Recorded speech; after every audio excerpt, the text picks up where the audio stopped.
Welcome, everyone. Thank you for joining our webinar for January, and we're really excited to be welcoming our guest, Glenn Ballard, as our speaker today on the topic of collaborative contracting. Now, we'll just give it a couple of minutes to let everybody get onto the bridge. A reminder that today's session will be recorded, so we will share out that link afterwards when it is available. I do have a couple of housekeeping items I'll go over just while we give folks a few minutes to get onto the call here. First being that our next webinar is scheduled for February 20th. This discussion is going to be focused around productivity and predictability on the topic of AI. We're going to be having Vassos Chrysostamos of AI for Site, and I really apologize if I mispronounced the last name there. He is the COO of AI for Site, and this is going to be a great discussion around the evolution of AI and how different applications can integrate into each other. So we really encourage you to join us on February 20th. I will post the link in our meeting invite here, so just give me a moment and I will get that up if you'd like to register for our next event. And just a reminder as well, all of our past webinars as well as upcoming events are posted to nyali.com/events. So if you'd like to catch the recording to this after or sit in on any of the previous webinar sessions we've run, do go to check out our website and we will have all of those webinars available. In addition to that, we do have several upcoming events that Nyali is going to be participating at. So if you'd like to come meet us in the field, do check us out at some of these events, and we will have more events on here throughout the year as well. So check out our events page for continuous updates of where you can find and meet our team. So with that, I will kick it over to Alan, who will be handling our interview today with Glenn Ballard, and give Glenn Ballard a warm welcome to our monthly webinar series. So I'll pass it over to you both. All right, thank you, Laura. So Alan Boyku, I'm one of the founders of Nyali, and I'm thrilled to introduce Glenn Ballard, one of the father fixtures in the lean construction world. And so I think we'll start, Glenn, by if you just introduce yourself, how you got into the construction area and some of the important moments in that journey that brings you to today. All right, thank you very much. Before I start, I think you can perhaps tell already that I have a cold, so I apologize in advance for wheezing and coughing and what things a cold does to you. But I'm really delighted to be here and to share some experiences and ideas about how to do better construction. So I got involved in construction in 1976, working as a pipe fitter's helper on process plants in the Houston Ship Channel, and that was invaluable experience as being a craft worker, and also being on projects to just really see how they work or don't work. And I eventually moved to Bechtel in San Francisco, and initially I was assigned to a project, Chevron Richmond lube oil project, which we were able to bring in 15% below budget and successfully otherwise, so no quality problems or time problems. And I then became kind of an internal consultant within Bechtel, and I did work for other divisions than Bechtel Petroleum. It was my home division. One of them, I guess, the one that took the most time was the nuclear power project, South Texas Nuclear Power Project, which Bechtel had inherited from other people that replaced other contractors. And I helped bring that in successfully. And that was, again, another interesting experience. Just how complicated can it be? Yeah. So, and I eventually, I think I started teaching at the invitation of some people from Stanford, actually recommended to the Berkeley Civil Engineering Department that they bring somebody in to focus on productivity and quality. And they recommended me. And I had worked with them through a friend of mine, Greg Howell, who was a graduate of Stanford and still maintain close connections. So I have connections in both those universities in the Bay Area. Um, and then I co-founded the International Group for Lean Construction in 1993. And at that meeting, there were 6 people, and one of them came for the fishing. So, so that was the Nice. beginning of a movement that's now, I mean, there are 29 countries that have lean construction institutes, and we have continued to have annual congresses of the international group, which is primarily a research-oriented organization. And we move it around the world in order to get exposure to different parts of the world and of the lean construction philosophy. And next year we'll be in Kyoto, Japan, Kyoto, Osaka. And last year we were in Auckland in New Zealand and so on. So that's our MO. And then in 1997, I and several other people formed a Lean Construction Institute. At the time, it was the only one. And its difference from the international group was that we were really looking at working with practitioners, right? And really helping people improve their performance, right? So, and I could tell you a story about that, but I won't because we only have a little bit of time. So I eventually became the research director for the Project Production Institute at Berkeley, University of California, Berkeley. And I retired from that position in 2018. But I only retired from getting a paycheck. I'm still working and writing, and I just now publishing a book on target value delivery. Hmm. And I think you already know from the promo material that I was perhaps the primary developer of the last planner system, but of course I had lots of help from other people. So is that enough? That's amazing. Like, that's quite a story going from 6 people who believed in something to an incredible, I would say, just fixture and common place for people to gather. So it's pretty awesome. The other day, you and I we were talking about people working together on construction sites and, collaboration. You mentioned something called relational contracts that was actually new to me. And I thought, maybe it's new to people in our audience. So why don't you talk a little bit about what a relational contract is, and then we'll get into some maybe examples to Okay. help people. I think the best way to do that, Alan, is really through an example, right? Oh, let's do And that. That's so, best. Yeah. I can tell you when we first got made contact. So Greg Howell and I were in the 1999. Were running the Lean Construction Institute in the United States. And we had a call from a guy named Owen Matthews, who turned out to be the owner manager of a small mechanical contracting company in Orlando, Florida. And he called to give us to just tell us about, I don't know how he knew about us or anything. He just showed up, right? And he said, I wanted to share what we're doing. And we've developed something. We created a company with other companies in the area, and we call it integrated project delivery. And that I think invented the term, even though Oh, most wow. people don't know that. Huh. Interesting. Okay. Um, and he went on to describe it a little bit. He said, there's my firm, of course. There's an electrical contractor, a structural contractor. There is the corresponding design engineers, right, of those different disciplines. There's an architectural firm, and there's a general contractor. And we said, okay, why'd you do that? Yeah. Why'd And you do yeah. that, right? And he said, well, we all, he said we had all people in those organizations, working in those organizations, we really knew each other pretty well. Many of them, some 20, 30-year relationships.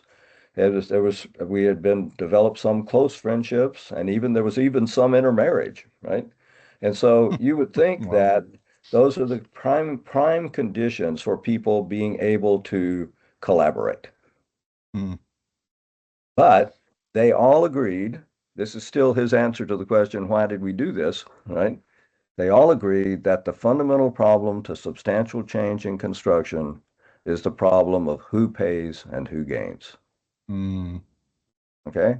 And if each of the players, the companies participating in a project, have different financial objectives, how can we expect them to collaborate in pursuit of what's good for the project, right? And also right. good, right? And so he said what they did was they had their financial people, apart from the managers, right, come up with a formula for sharing pain and gain. And that means if there was money left over at the end of a project that they did together, right, they would share it in a certain proportion, right, based on that formula. And basically, the formula was who had what stake in the project, what financial stake, right? And if if they were negative at the end of the project, they would share those losses in the same way, right? And so what they called it for short, the Three Musketeer Agreement, one for all for one, Sure. right? And we Sure. said, well, how did it work? And he said, well, we've just completed our fourth project. I'll tell you about the first one. The first one we did a water plant for the city of Orlando. We finished it 6 months early and 10% under budget and won a quality award. And Hmm. I could show you the picture. He went on to say that it was considered to be so beautiful, a water plant, right? That they have events in there, municipal events, right? Dances, celebrations, right? Wow. So and so we went on from there to we visited them and we checked out the stories and talked to people, lots of different people involved in that company, and it was real. It was real. Now that's one instance of a relational contract, right? And in Right. that case, it's based on a design build formula, right? Right. So the sharing of pain and gain was within the design build team, right? That's what they gave the name integrated project delivery with the owner outside that team, right? But contractually related. Now later on, different forms have developed, and I can talk about that later on. But Yeah, that sounds good. I guess there still is a transactional element, but as you said, it's all for one and one for all. It's, a little bit yeah, like no, it's absolutely a transaction. There was a to go back to your question more directly about what is a relational contract. It was the concept was really developed by a professor who was the head of law school at Northwestern University in Chicago, Ian McNeill, and he's long since retired and gone back into the wilds of Scotland, and never to be seen again. right. But he was he was a student of the history of law, Hmm. and he said that if you look at different forms of human agreements over time, they all can be placed on a continuum between fully transactional and fully relational. Right. Okay. And he said, and the endpoints are like the endpoints in geometry. They're imaginary. There's no such thing as a fully transactional or a fully relational contract, right? Right. But I think you might agree, and perhaps my audience will also, our audience will perhaps also agree that in the construction industry, it's tended to be ex fundamentally transactional at the expense of relational. Right. And I'll share McNeil's example of a relational contract. It's not his only one, but it's the most striking, perhaps. That's the marriage vow. Hmm. In Interesting. sickness and in and in health until we part, right? And so Right. it's not looking at the connection between the participants simply in terms of outcomes, right?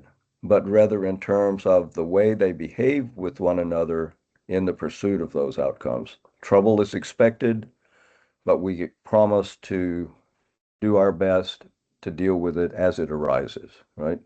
And I think Right. that's a very good, that's actually a pretty good thing to aspire to in a construction contract, right? Because Right. we're not going to know everything before it happens, right? We're not going to we'll never have a project that doesn't have a problem, but we'll be in a better situation to deal with those problems.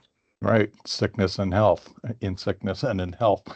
So from your perspective and what you've seen um, over the years, are there projects that collaboration and teamwork's amazing without it being, I'll just say, over to that bookend of a relational contract? It's because the people have had a marriage vow rather than contract. Like, do you really need to put it in writing, I guess is what I'm wondering.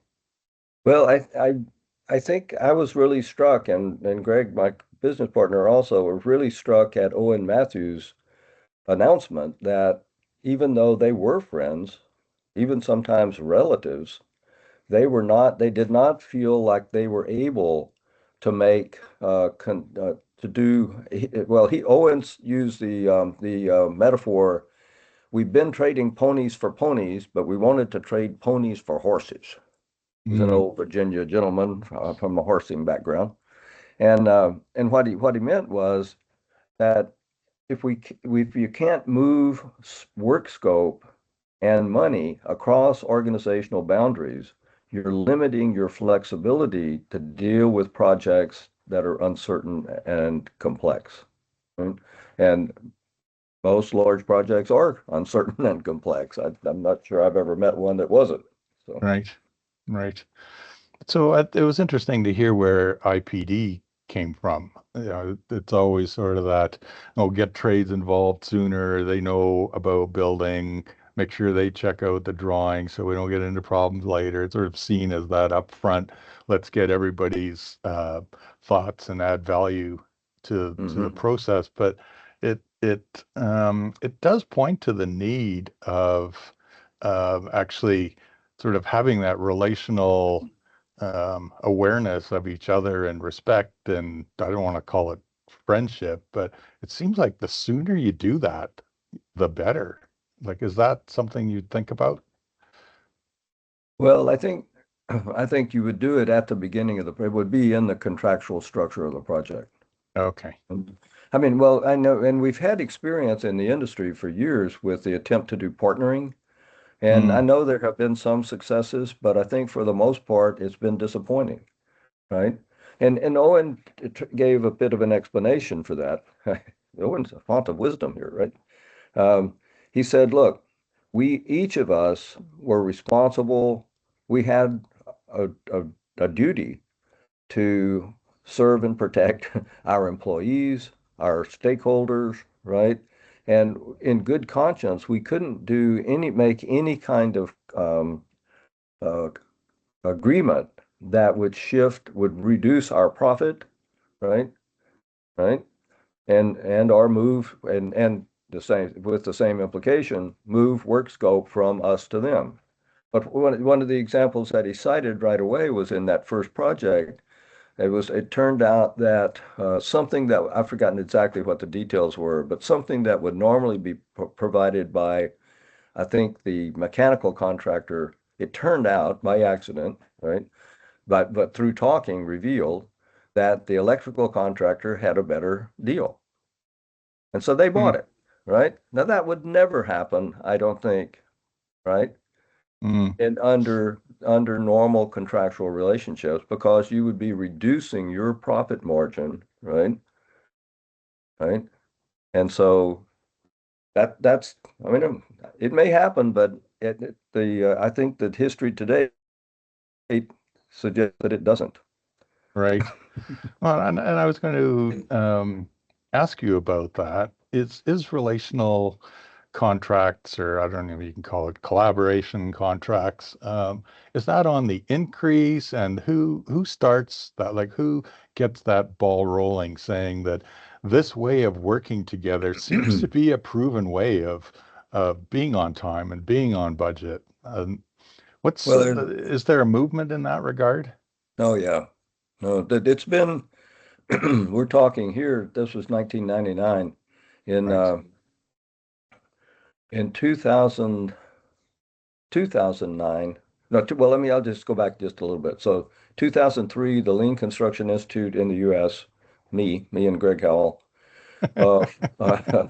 sponsored an international symposium on relational contracting. Oh, And okay. we brought together in Atlanta people from around all around the world who had anything to contribute to that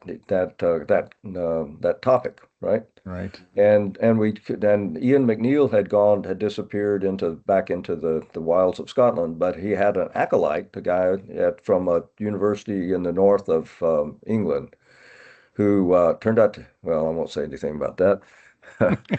Anyway, he was a great Later, guy. later. He's a Yeah. great guy, but he represented McNeill, right? So on the theoretical side of it, and kept us straight on that. But there were also people from Australia, and they were reporting on a form of relational contract called project alliancing. Right? Mm. And I could tell, perhaps if we have time, I'll tell that story, okay, how that originated. But it's a movement it's well underway and with lots of successfully completed projects. Yeah, that The sounds the really the good. whole of In 2009, I had formed something called Lean in the public sector because most of the work had previously been done in the private sector, and we held a conference in Karlsruhe, Germany. And that conference was attended. We had people from Australia, and we had Will Lichtig, who had developed in the meantime. He was the outside counsel at that time for Sutter Health, a large healthcare company in the Bay Area. Excuse me. And where was I? And he had developed a form of relational contract for the United States, and that's in wide use in the healthcare industry in the U.S. Right. and beyond. And so the Finnish Transport Agency had, I think, three people, representatives there, and they got very excited and they left saying, "We're going to do this. We're going to try it," right? And they did three different pilot projects, all of them very successful. One won the Project of the Year award, Hmm. and there was I think it was rail, tunnel, and highway, or something like that. Okay. And yeah, so I mean, there's just a ton of data. Well, yeah, that sounds compelling. Obviously, I neglected to mention we will launch into a question and answer um, session here just in a few minutes, and I thought maybe like describe another example. You sent me a few notes, and you mentioned a British Petroleum project. Yeah. Andrew, if you could say a few things about that, and then we'll open it up to questions. We can Okay. that'll help our viewers Well, it's essentially it's engage. just a different form of relational contracting, but in this case, it was really driven by the owner, Hmm, and the owner was a member of the team that shared risk and reward. right. And the other characteristic of that form of relational contract of IPD is that the owner is not standing outside the project, looking in and, making decisions and all that. They participate directly in the project. And that's a condition that's not all owners are able to meet, right? That they have people who are capable of doing that or willing to do it. But Right. but anyhow, so what they did was there was a book published about it called No Business as Usual. And I think it was in there it was about a Project Andrew in the North Sea. It was an offshore project, obviously. Okay. And for 25 years, that project, that potential project, Project Andrew, and that location had failed to pencil. They couldn't make it work or to make Right. the expense of doing it more than compensated by the rewards from doing it, right? Hmm, And so what they did was they formed a relational contract. They said that it shared pain and gain, right, including the owner. And they I think they had by in their traditional accounting had said put it something like 450 million. This is approximate a cost of $450 million to do the project. And they said, well, let's try to do it for 370. Okay.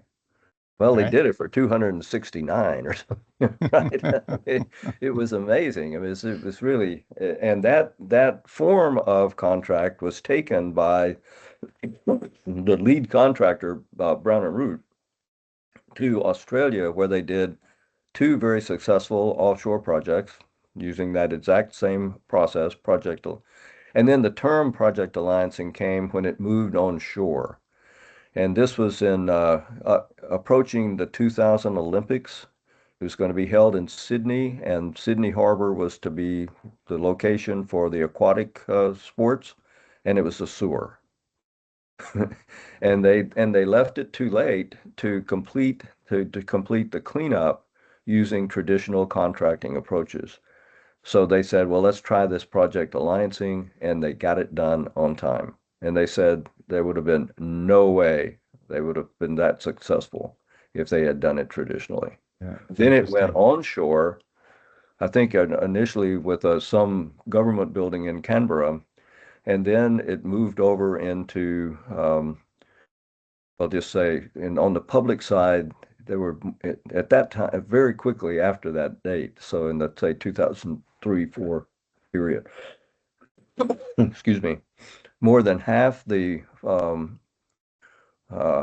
half the infrastructure projects, public infrastructure projects in Australia were done using project alliancing. Right. Yeah, so this notion of relational contracts, it really points again to this whole the importance of teamwork. This is a team, we have a project, we got to figure out how to get it done. And it just Exactly. reinforces what some of our other guests have been on about.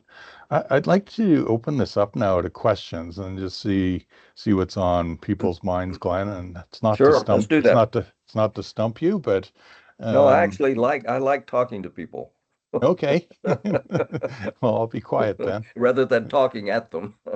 Yeah, that sounds really good. Laura, are you monitoring the questions or the chat? I am no questions as of yet, but we'll give folks to put a couple questions in the chat there. Yeah, yeah, now's I'm your sure we'll chance. get some. Now's your chance. Well, I could pose one question and answer it. Is that Or, fair? or ask me and watch me stumble. One of the two. Well, I mean, I think the question that must be on people's minds is shared risk and reward of the key players on a project necessary to promote collaboration? Hmm. Right? Yeah, And necessary is an interesting word you're using. right.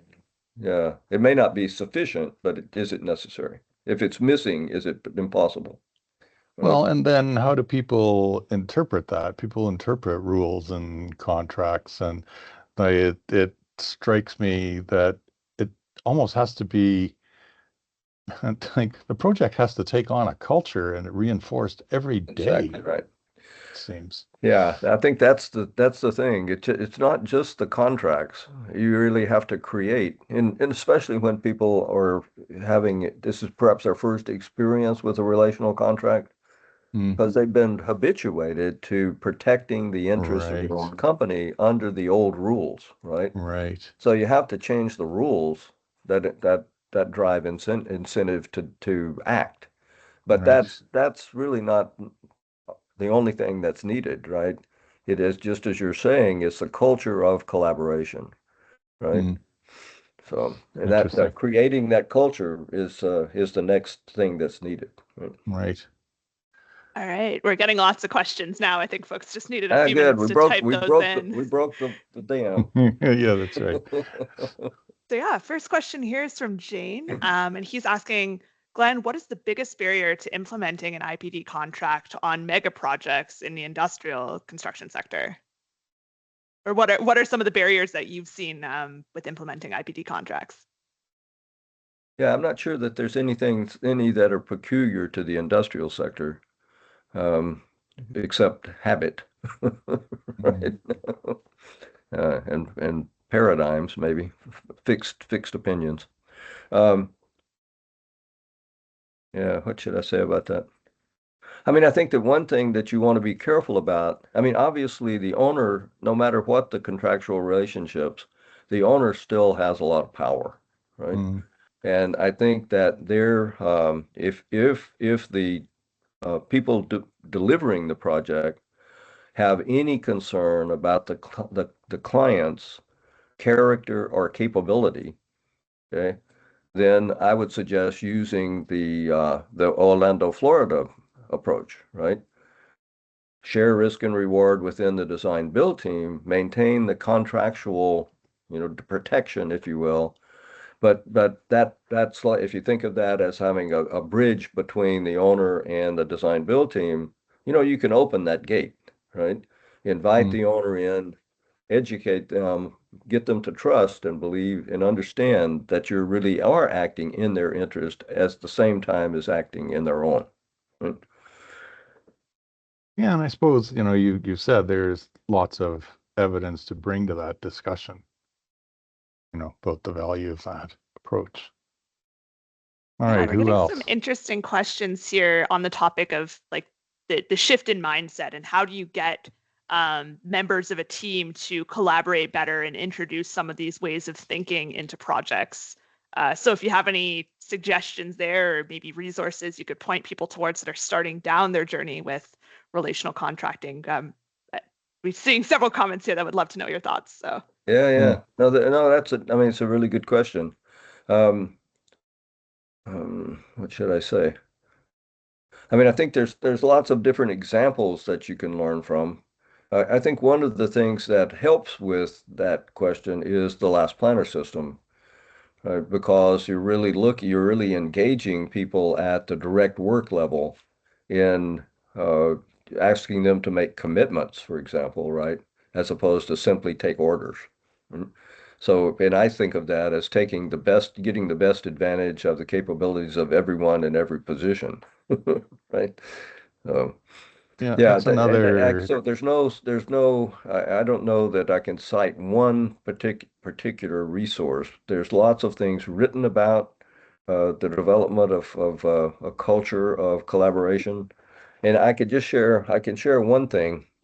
Um, One thing that's critical is that people feel psychologically safe, right?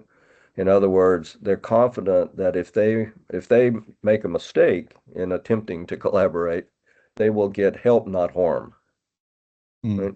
And if you want people to experiment and you make a condition of it that they can't make a mistake, then you're just nuts. I mean, we're asking people to take risks, right? Considered risks, but that's how you manage projects, right? yeah, exactly. And I often think of sports teams where, there is psychology to being an amazing team. And Mm, it is, the LPS principle, respect for people, the ability to, mistakes will happen, of right. course. And how do you recover? That's the important part. And as you say, that Exactly. respect for each other is critical. And So what else do we have, what Laura? just one quick thing about that psychological safety really can be broken. It's kind of a fragile thread, right? Mm, And it has to run and stay strong through the entire chain of command. mm. And if there's any break in that chain, it can go to pieces. It can unravel, right? Yeah, and I think we need to acknowledge that that's not easy. It does take an effort, right? Absolutely. No, and projects aren't easy, right? And they're Yeah, not going to be easy, but they may be a lot more fun. yeah, that's right. Yeah, you go home actually happy. Mm, yeah. Mm. What else do we have, Laura? there was one question just around the contracting vehicles for IPD and some of these relational types of arrangements. So just if you had any thoughts on that or Well, different actually, contracting vehicles you you can can recommend. find, yeah, I can give two things. One, look at consensus docs. They have forms of contract for relational contracting. And if you're looking for a lawyer, contact Howard Ashcraft at Hanson Bridget in San Francisco. Nice. Sounds good. I did see Tim added onto that thread and added that Hanson Bridget. I've heard that name come up before as well in the IPD space. So, Hmm. Excuse me. Mm. all right, we've got other questions coming in here as well. So, What How was do you that one deal? from Sedain? How would you teach people the importance of value and something? Yeah, how would you go about teaching teams the importance of value and how it drives collaborative contracts? So I think that's kind of on the note of some of the cultural aspects of these relational contracts. Like, how do you instill some of those values Hmm. starting out on projects? Yeah. Well, I think one thing is you really need to understand that a project is successful if it achieves its objectives, right? And if you're engaging the stakeholders in the project in taking their objectives seriously, which is one of the consequences of a relational contract, right? Then then their satisfaction is also critical, right, for project success. And so, yeah, we don't do projects in order to save money, right? We do projects in order to make money in one way or another. And so I think that it's trying to focus too overly much on reducing cost as opposed to increasing value, right, is a mistake. Sounds good. I'm seeing a few questions in here around the theme of too many decision makers involved, and how do you determine importance of what matters when setting up some of these relationship driven contracts, given that every company is going to have somewhat competing priorities in terms of what matters most to them? Yeah. Uh, well, I'll tell you what, I had perhaps the most illuminating experience that I can report for me is I think it was I don't know if it was weekly or monthly, perhaps monthly, but probably I'm not sure. Any rate, it was a big hospital project in San Francisco, and it was operating under an IPD contract, and it was over $1 billion. It was a lot of money, and and what they were meeting about, and this involved all of the different team companies that were considered key members of the project, and so they were participants in the pain sharing, gain sharing arrangements. And this was really an open discussion about, well, it's really about contingency, right? What do we accept into contingency, and what do we take? How do we spend contingency, right? And if there's not if there's a more important thing to decide about on projects, I'm not sure what it is, right? This is certainly among them. And the owner was present and spoke, but did not throw his weight around, right? So it really was a collaborative discussion, right? Right. So just for everybody, there's a lot of interesting comments in the chat. I recognize some of the names there, but there's comments and even people answering each other's questions, which is really great. There is an interesting one from my friend Larry, and he's asking, what happens if the pain outweighs the gain at the conclusion of a relational? Like, have you seen that? What happened? Like, it's all for one, one for all, but oops, we Yeah. didn't make it. Have Well, you seen any of those examples? yeah, there was well, it doesn't quite fill that. It wasn't uh, totally all pain or pain exceeding the gain, but there was a serious reduction in profit, the profit allocation to the team members, project delivery team members, as a consequence of an error in forecasting cost to complete by one of the Mm, contractors. And what they did was they didn't that I think this was really this calls the question, right? Can we maintain our connections, our relationships in these kind of situations? And it turned out that they took it, right?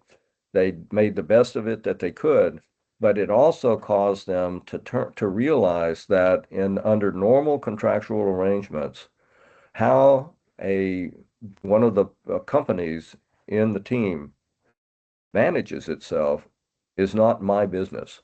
And in fact, the electrical contractor or the mechanical would really bristle at, well, why are you talking to me about how I do my work? but it becomes everyone's work. Everyone's work becomes everyone's work, right? And because everyone's tied together by the same rope. Yep. Right. So I have a question. It's about I've heard some contractors actually saying we are going to practice the last planner system. Is that, something that, like, does that start to talk to becoming a relational contract? Like, would you consider that a movement in that regard, or is it Well, still it the might financial be a part? movement in that regard. It doesn't change contractual terms. And so Okay, if Owen Matthews was right, then it's insufficient, right? right. It Okay, can still be helpful because you improve the ability to coordinate, you know, on on the project. But if you really want to make it possible in expectation of opportunity or risk to mm, change, allocate, move work scope and the corresponding funds right, across organizational boundaries, then the last planner doesn't do that. right. Yeah, that's a good And good I comment. invented it, so I'm You would I think probably, yeah. it's something you should do no matter what, but it Well, that's doesn't do why that. yeah, that's why I asked you. Yeah, that What actually else is do an you have, interesting. Laura? I was going to say that's an interesting segue into Louis' question here, which is basically the opposite. Can you do IPD in these relationship-driven contracts without lean construction or last planner system or some of these methodologies to back up the culture value side of those contracts? Hmm. Basically, like, do you have to kind of marry the two together for success, or could they each be done on their own? Well, I why would you? Right? Maybe it's possible to do it using traditional methods, but I don't see how. I mean, first of all, if you're going to have a detailed CPM schedule that's going to dictate what's supposed to happen 3 years from now in that corner of the project, you're creating a problem that's just too heavy to lift, right? Hmm. It's not going to happen. So, True, true. uh, What else is interesting? Just looking Lots of through here. questions around the contract vehicles themselves. if you wish, I'm happy. I've done this before in after other webinars when there was lots of questions. I'm happy to answer questions and let you post them back to people. Okay, if you're open for that, we can Yeah, absolutely I do mean, that because I know we are coming up to the end of our I'm time. available now, but if we run out of time, I can do that too. Sounds good. Well, maybe we'll stay on for a couple more minutes. I do see some questions here just around the differences in contract vehicles. So, progressive design build, how do you see that comparing to IPD? And are there different things to consider with some of these frameworks? So, lots of questions kind of around the specific contracting vehicles. If you'd like to get into more specifics around some of these relationship driven Yeah, contracts. yeah, I may just lack knowledge about all the details of some specific forms of contract. Uh, and so progressive design build, as long as it creates shared risk and reward on the design build team side of the design build team, I think it's a good thing. But I don't know that it does that. All right. There's a lot of comments in the chat about trust. Yep. Um, so that's interesting that that's come out of your observations that you've shared. Yeah, I mean, I think that ultimately it really is a lot about trust, right? Hmm. And trust is putting yourself in the hands of someone else who is in a situation of vulnerability, right? And Yeah. I think it goes back to this idea. I mean, it's a root idea in relational contracting. I'm sorry. No, I'm sorry. I'm using the wrong term. In reliable promising, which is a key piece of the last planner system, Yes. right? And and you build trust, I think, through the process of reliable promising, Mm, right? And if you have someone in a team who continues to make unreliable promises after having the opportunity to correct that, then you change your people or you change your people. Yeah, things get broken pretty quickly. You know, you said Mhm. last week you said you were going to get this done and you didn't. How am I going to believe you this week? You know, Right, right. just But breaks down. there's also mercy, right? Hmm. I mean, things go wrong, and I mean, if I thought took the position that I wouldn't have made that mistake, I don't know. I mean, Yeah. I'm going to make mistakes. I do make mistakes, right? And everyone does. So Yeah. I don't think that it means that if you break a promise unintentionally, I think that's the real test isn't did you break your promise, but do you learn from it, Hmm. right? What can you do differently in order to avoid making that same problem, same mistake again? Yeah. And that's the conversation, right, that we talk about. So I see Awesome. we're at time, Laura. Are there any other questions that you want to just now that we have Glenn here? We Even, did. on the last planner system, I think that's interesting. Like this person probably knows the most in the world about the last planner system. Yeah, we did get one question just kind of related to the technology in terms of digital tools that are out there and maybe where you see Nyali falling onto that spectrum of taking the last planner system from something that's analog and paper driven to more of a digital tool and maybe some of the values of digitizing over doing stuff on paper. So if you have any thoughts or feedback you can share with us, that would be fantastic. Well, yeah, I'm because of my position, I really don't want to endorse anyone, Of course. right? Because, but I was impressed with Niali's. I met Rick um, in in at the I think the LCI conference in San Diego, I think it was, and I was impressed that it comes as close as I've seen to uh, uh, maintaining the functionality without sacrifice, right? Mm, Without obscuring it, right? So it preserves, for example, the direct physical contact of people, right? So that and I think that's absolutely critical in developing trust, right? mm. And that we get to know each other and in working together. Yeah, ownership breeds trust, that's for sure. Mm-hmm. So what do you think, Laura? I think we're at time, and as you've said, we'll provide this recording. Please forward it to others that you think would be interested in this topic. I think there's some um, nice evidence comments in here and examples that'll be useful to many. Yes, and we can do some follow-up after as well. I apologize we couldn't get to all of the questions today. One final note before we end off, if anybody is doing incredible things in this space or knows of others that are interested in ever joining us for one of these webinar sessions, we would love to have you as a future guest speaker. So please reach out if this is something of interest, particularly on topics of digital transformation, lean construction, and collaboration in construction. Always interested in finding out what's going out in the field. So do let us know if you'd like to be a guest on a future episode. Yeah, and thank you again, Glenn, for your time, especially, you came down with a bit of a cold and you stuck with it. Appreciate that. And I think we'll say so long. All Thank right. you Well, so thanks for having much. me. All right. Thank you. All right. See, Thank you, see you, everyone. everybody.